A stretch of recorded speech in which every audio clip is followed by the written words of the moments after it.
the path of salvation.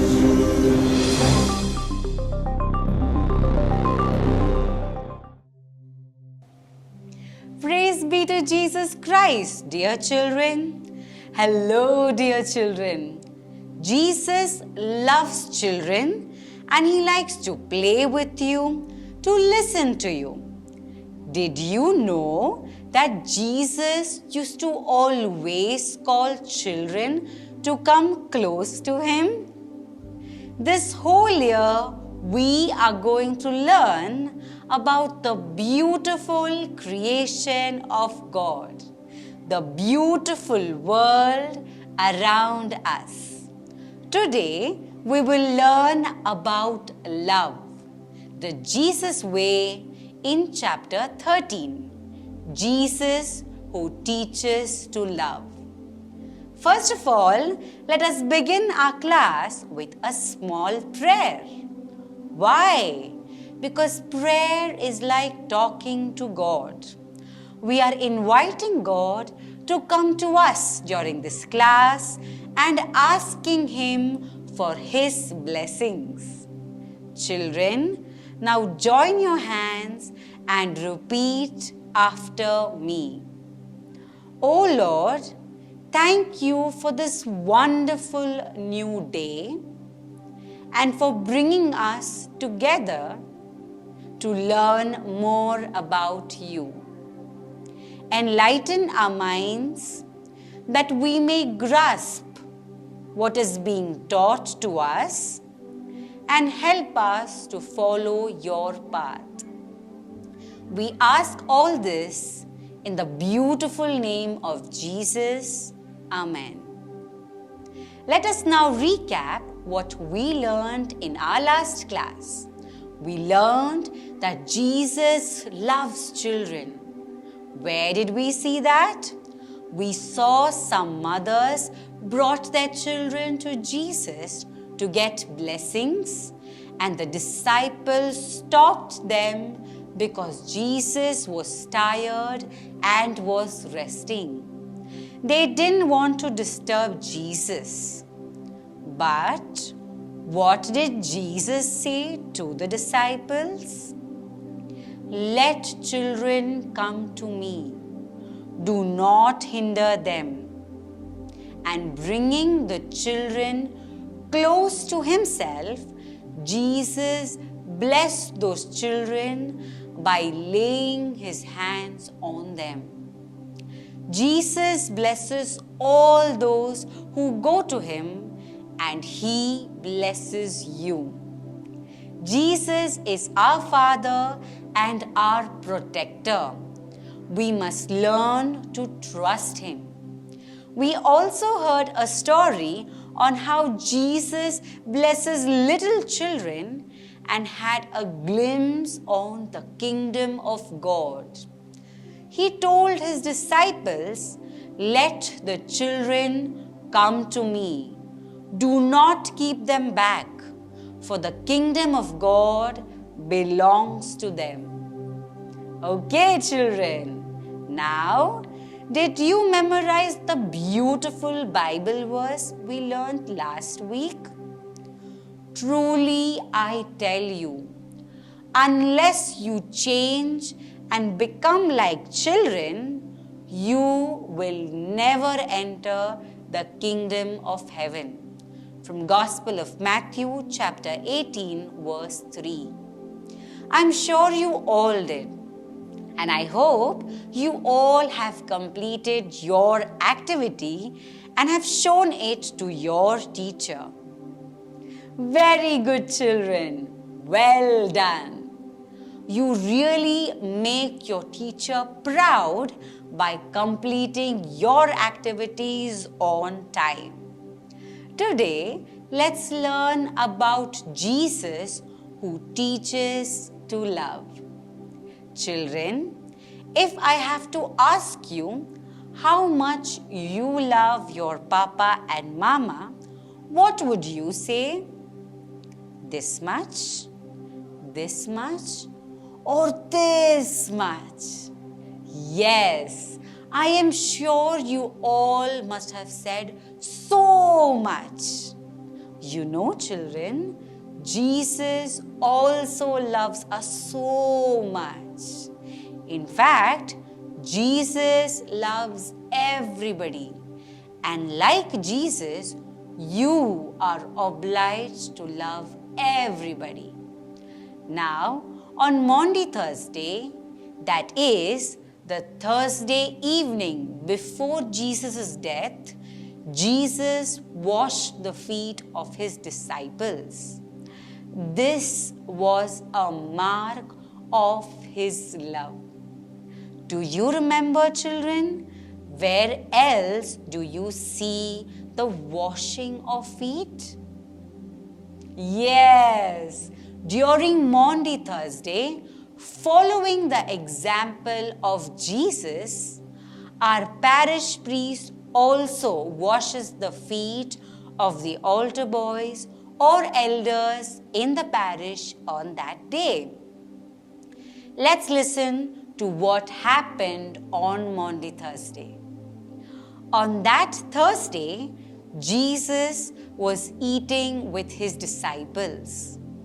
On a sudden, he rose from the table, laid aside his mantle, took a towel, poured water into a basin, and began to wash the feet of his disciples, wiping them with a towel. Isn't this something amazing? The great, glorious God kneeling in front of mere men and washing their feet. Now, when Jesus had washed the feet of his disciples, he sat down at the table again and told them, "Do you understand what I have done to you? You call me Lord and Master, and you are right, for it is what I am." Then Jesus tells his disciples that they should follow his example and ought to wash each other's feet. Do you know what Jesus meant to say, your children? Jesus meant that just like how he has loved us and served us, we must also love one another and serve one another. Jesus' way of teaching us love is just so amazing. Children, you know Jesus not only loves us, but also consoles everyone who comes to him.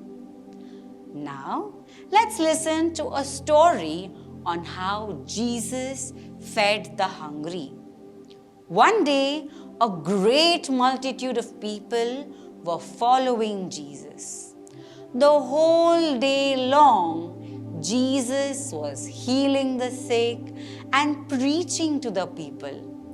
When it was evening, his disciples told him, "Master, it is getting late. Send back the people to the villages to buy themselves some food.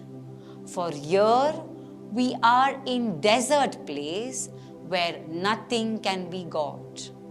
To this Jesus replied, "Why to send away? It is for you to give them food to eat. If we send them fasting, they may grow faint on the journey. I am moved with pity for them." You see, children, how compassionate Jesus was to people who came to listen to him. Now, on hearing this, the disciples were puzzled and did not know how to arrange to buy bread for such a multitude. After pondering for some time, Andrew, who was one of Jesus' disciples, told Jesus that there was a boy who had 5 loaves of bread and 2 fishes. But how would that suffice for such a great crowd? Jesus thought and then made the people sit down in groups of 50. He then took the 5 loaves of bread and the 2 fishes, blessed them, and broke and gave them to the disciples to set before the people.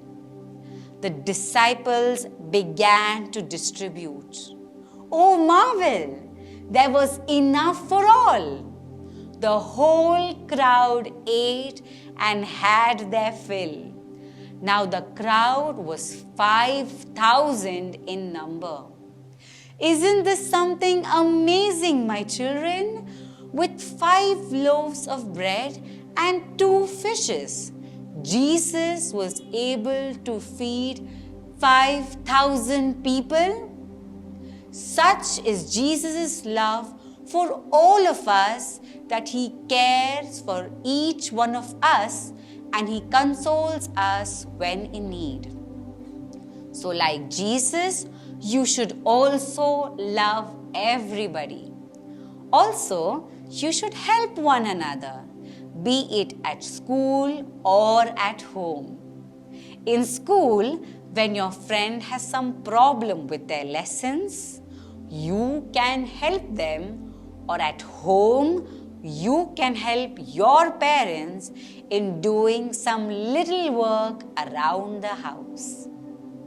When you help others, Jesus will also be very happy.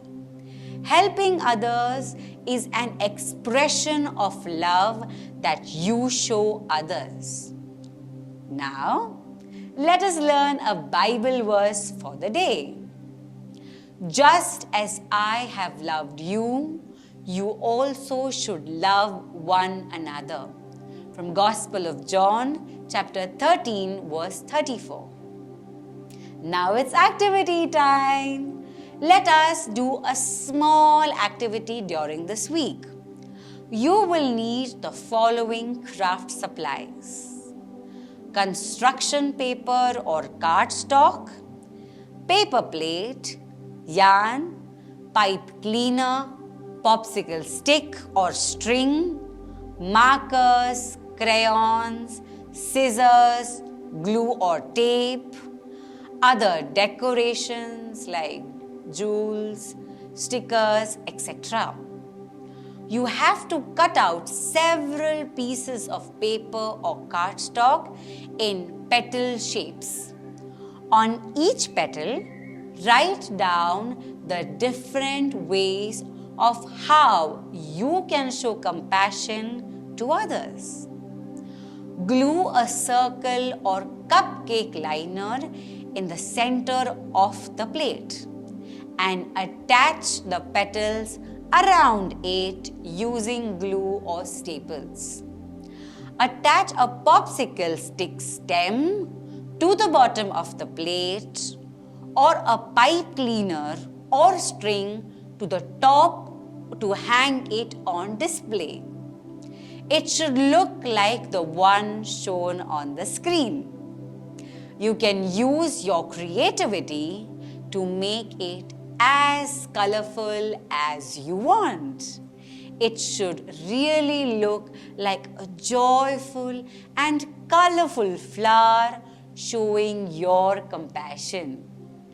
Take a picture of this activity and send it to your teacher before the next class. I am sure you will enjoy doing this activity. Okay, children. That brings us to the end of this class. Let us conclude today's class with a small prayer. Dear Jesus, teach me to love everyone. Amen. So, dear children, we will meet again next week to learn the remaining part of this exciting chapter. Till then, keep smiling because Jesus loves you. See you next week, dear children. Praise be to Jesus Christ.